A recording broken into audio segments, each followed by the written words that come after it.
Turning a group practice into an IOP or PHP in Virginia can destabilize the business you've already built. Licensing, payer, and ARTS reimbursement rules all collide the moment you market a higher level of care. This is a diagnostic guide. Use it to frame the conversion questions to resolve before you market the program. We will walk through the licensing, staffing, site, and payer questions that decide whether your Virginia practice is ready. So what does this conversion actually create? Not another generic rehab program, a focused outpatient bridge for patients who need more structure than ordinary therapy. These are patients who do not require residential or inpatient care, but who need more than weekly sessions.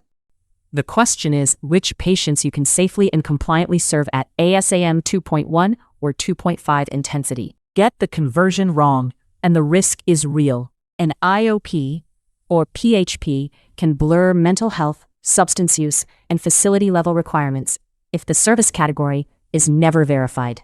Operationally, the danger is avoidable denials, missed authorizations, and documentation gaps that strain the practice you already run. This is where the right software foundation matters, because the record now has to carry far more weight. Behave Health gives treatment teams EHR, CRM, RCM, treatment plans, authorizations, and reporting in one platform. Under ARTS, the clinical record needs to support level of care and payer review, not just describe the session. It is designed to support program-level documentation, so staff are not forced into workarounds as you scale. Before you invest deeply, pressure test 3 areas: your staffing, your site, and your payer readiness.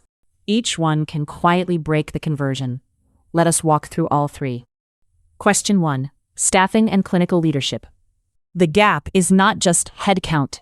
It is the shift from clinician-by-clinician practice to program-level accountability. Define who owns clinical direction and whether the service is mental health, substance use, or co-occurring. Confirm how that service category maps to DBHDS expectations before you build the program. Question 2.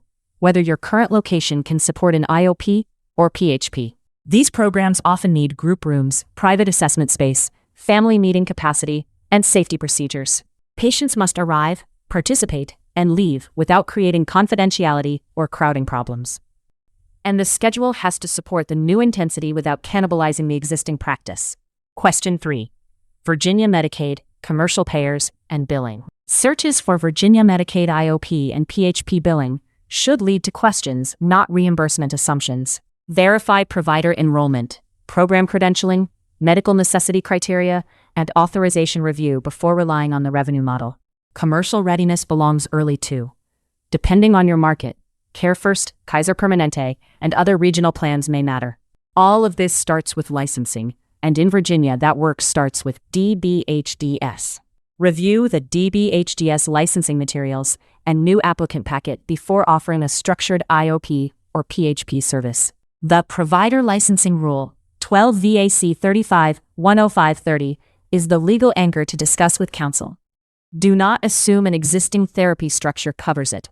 Verify whether IOP or PHP needs an addendum or fresh DBHDS review. Conversion work sits at the intersection of licensing, reimbursement, staffing, space, and billing. Behave Consulting helps operators translate licensing, payer, and operational requirements into an implementation roadmap. Behave Health gives the team the software foundation, EHR, CRM, RCM, treatment plans, authorizations, and reporting in one platform. Plan the Virginia conversion before it destabilizes your practice.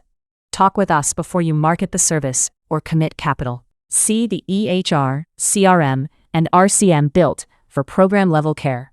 Book a 20-minute demo at behavehealth.com.